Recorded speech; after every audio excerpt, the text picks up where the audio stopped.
আসসালামু আলাইকুম। আশা করি সবাই ভালো আছেন। আমার নতুন চ্যানেলে আপনাদের সবাইকে স্বাগতম। আজকে আমি আপনাদের মাঝে ঘরোয়া আয়োজনের একটি ভিডিও নিয়ে চলে এসেছি। আজকের মেনুতে ছিল মাংস এবং আলু চাউলের আটার রুটি। তো চলুন ভিডিওটি শুরু করা যাক। এখানে আমি 2 কিলো পরিমাণ ব্রয়লার মুরগি নিয়েছিলাম। প্রথমে আমি ব্রয়লার মুরগিটিকে আদা বাটা, শুকনা লঙ্কা বাটা, পরিমাণ মতো হলুদ, লবণ, এলাচের ফল, জিরা, ধনিয়ার গুঁড়ো, জয়িত্রী, জয়ফল, কালো গোলমরিচের গুঁড়া এইগুলো দিয়ে ম্যারিনেট করে 30 মিনিট মতো রেখে দিয়েছিলাম। আপনারা চাইলে জয়িত্রী, জয়ফল নাও দিতে পারেন, তবে দিলে টেস্টটা ভালো পাবেন মাংসের মধ্যে।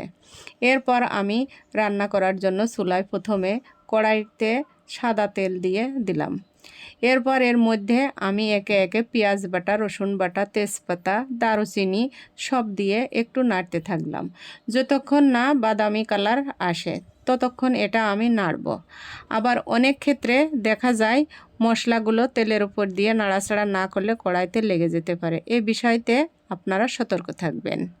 দেখুন কত সুন্দর বাদামি রং চলে এসেছে মশলায়। এবার আমি এর মধ্যে আমার ম্যারিনেট করে রাখা মাংসটা দিয়ে দেব এই মশলার মধ্যে। এরপর আমি মাংসটা একটু নেড়ে ছেড়ে দিব যেন লেগে না যায় কড়াইতে। এরপর আমি মাংসের মধ্যে কষানো পানি দিয়ে দিয়েছি। আর ম্যারিনেট করে রাখার পর যে মশলাটা বাকি থাকে ওইটার মধ্যে একটু পানি দিয়ে গুলিয়ে ওই মশলার পানিটা মাংসের মধ্যে দিয়ে দিয়েছি, তাহলে টেস্টটা আরও ভালো হয় মাংসের। এইভাবে মাংসটা কষিয়ে নিলে টেস্ট ভালো হয়। দেখুন কত সুন্দর বলক উঠেছে মাংসের মধ্যে, আর কালারটাও চেঞ্জ হয়েছে অনেক। এরপর আমি ঢেকে দিলাম যেন মাংসটা একটু কষে ভালো করে। কিছুক্ষণ পরে ঢাকনাটা উঠিয়ে আমি ঝোলের পানি দিয়ে দিয়েছি। আমি ঝোলটা একটু বেশি রাখতে চেয়েছিলাম, তাই ঝোলের পানিটাও সেভাবে দিয়েছি। আপনারা চাইলে কম বেশি করতে পারেন আপনাদের পছন্দ মতো। এরপর একটু নেড়ে আমি আবার ঢেকে দিলাম। কিছুক্ষণ পর ঢাকনাটা উঠিয়ে দেখলাম আমার রান্না প্রায় হয়ে এসেছে। এরপর আমি ভাজা মশলা গুঁড়া মাংসের মধ্যে ছিটিয়ে দিলাম।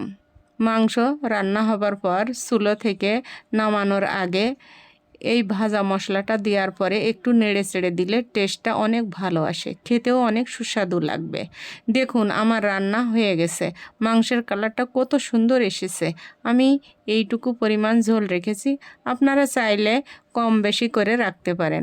আমার মাংস রান্না শেষ। এবার আমি চাউলের রুটি বানাবো মাংসের সাথে। এটা খেতে দারুণ সুস্বাদু লাগে। গরম পানির মধ্যে পরিমাণ মতো চাউলের গুঁড়া এবং লবণ দিয়ে আমি খামির করে রেখেছিলাম। এরপর সুন্দর করে রুটিগুলো বেলে নিয়েছিলাম। রুটিগুলো আমি লোহার তাওয়াতে সুন্দর করে সেঁকে নিয়েছিলাম। দেখুন কত সুন্দর রুটিগুলো ফুলে ফুলে উঠেছে। তো এই ছিল আজকে আমার আয়োজন। আশা করি সবাই আমার রান্না পছন্দ করেছেন। আমার রান্নার ভিডিওটা ভালো লাগলে সবাই লাইক, কমেন্ট, শেয়ার এবং সাবস্ক্রাইব করে দেবেন। ধন্যবাদ। ভালো থাকবেন। আসসালামু আলাইকুম।